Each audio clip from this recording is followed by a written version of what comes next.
All right, the first gas law is Boyle's law. This says that the pressure and the volume of gases are inversely proportional. As an example, let's say that you were to somehow decrease the volume of a container, perhaps by applying pressure. This would increase the concentration of the gaseous particles. They initially might have been relatively spread out, but being in a smaller volume, they're going to be colliding with the wall more frequently, and therefore they'll be giving force of impact to the wall more frequently. They'll be increasing the pressure within that container. So volume and pressure are inversely proportional. One way to do this would have been to increase the pressure on this container. If you increase the pressure on it, the volume will decrease until the pressure inside is the same as the outside. In another case, say you have a balloon. Now, it's lighter than air, so it will float upwards. When it floats upwards, although it initially had the same pressure on the inside as the outside, it floats upwards to a higher altitude where the pressure is less. The external pressure is less. Given that, there's going to be some pushing of the balloon outwards until its volume increases to the point where the concentration of gaseous particles within it becomes low enough so that the pressure inside is equal to the external pressure. And so, again, as the balloon rises, the external pressure decreases, and being in a flexible container like this, the internal pressure will change to equal it. It will also decrease, and when it does that, the volume will increase. All right, what about changing the number of gas particles? Okay, so if you do that in a rigid container, i.e. The volume is constant, and as an example of this, you might have a steel drum.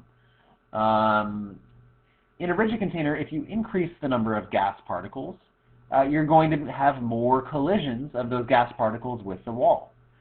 And as you have more collisions of the gas particle with the wall, you'll increase the force of all those collisions and therefore increase the pressure within that container.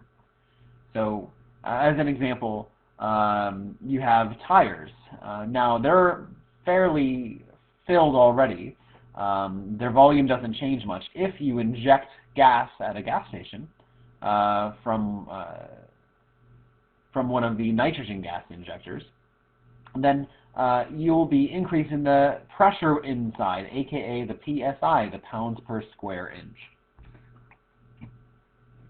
Now, if you increase the number of gas particles in a flexible container, i.e. the pressure is constant, you'll find an example of this as in, say, a balloon. It's flexible, its volume can change, but its pressure is going to be constant. If you increase the number of gas particles, you'll initially increase the pressure inside the container.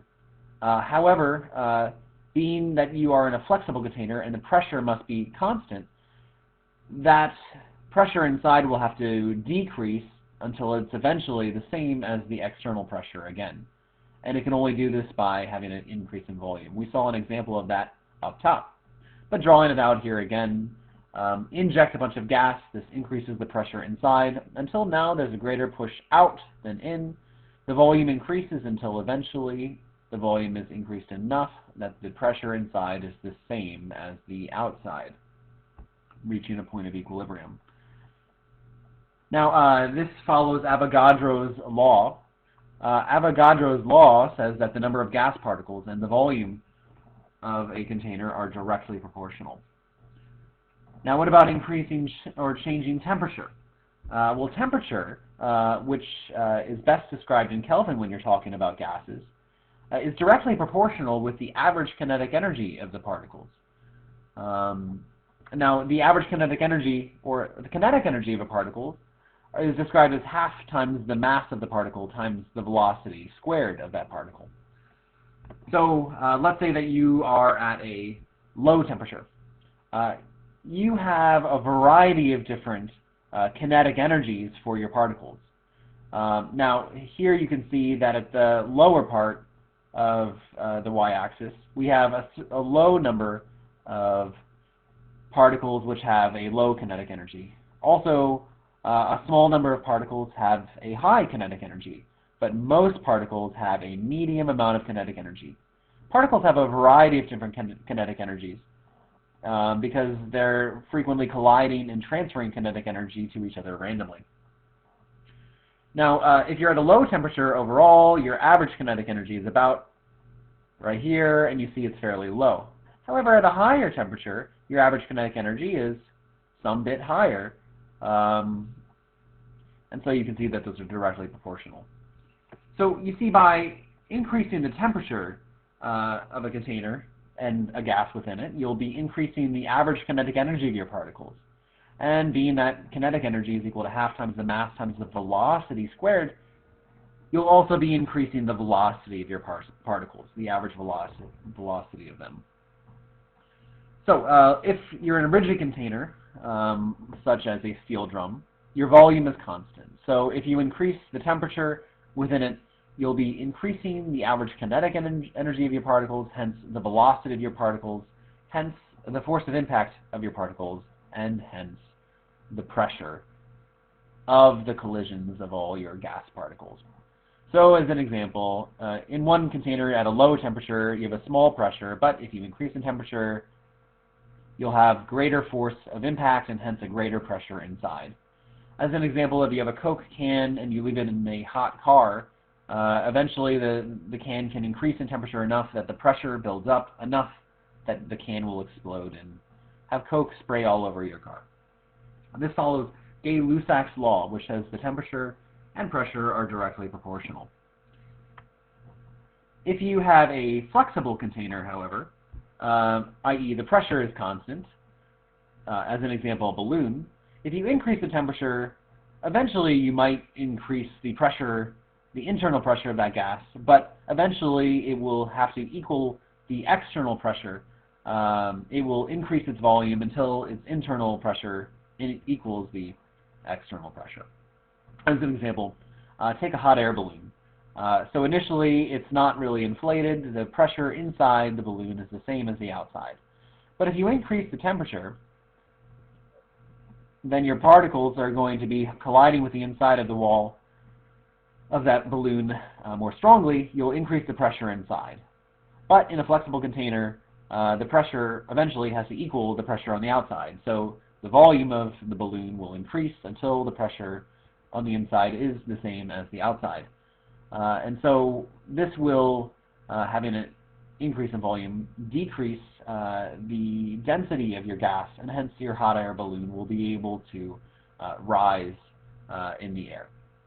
This follows Charles' law. Temperature and volume are directly proportional. So we can sum up all that we've just discussed in a couple equations. We saw that pressure and volume are inversely proportional. As one goes up, the other goes down. You can see that this is in agreement with this equation. As one goes up, the other goes down. This is equal to k. So, for example, if you initially had 1 times 1, this would be equal to 1. But if you doubled pressure, you'd have to have volume in order to equal still just a constant, 1. You see, when we say directly or inversely proportional, we're talking about doubling one thing, having another, or doubling one thing, doubling another. For example, if you were to double pressure, you'd have to, or actually if you were to double temperature, you'd have to double pressure. We see that pressure and temperature are directly proportional. Similarly, we also saw that pressure and the number of gas particles were directly proportional, and temperature and the volume were directly proportional, and the number of gas particles and volume were directly proportional, assuming that all the other things were held constant, like pressure or volume. Anyway, you can combine all of these equations into this one. Pressure times volume over number of moles of gas over the temperature in Kelvin, that's all equal to a constant. Now, you can rearrange this equation, and your constant actually will be R. You have here the ideal gas law, where R is equal to 8.31 liters times kilopascals over moles Kelvin. You'll use this if you're dealing with kilopascals of pressure. or you're going to have 0.0821 liters times atmospheres over moles Kelvin if atmospheres is your unit of pressure. So you can interrelate between pressure or volume and moles, most particularly moles. N is your number of moles of the gas, and temperature is in Kelvin. But this equation can also give us one of the combined gas laws, which includes the number of moles of gas, but also the most frequently used combined gas law as follows. This is the combined gas law. All right, thanks for watching, guys.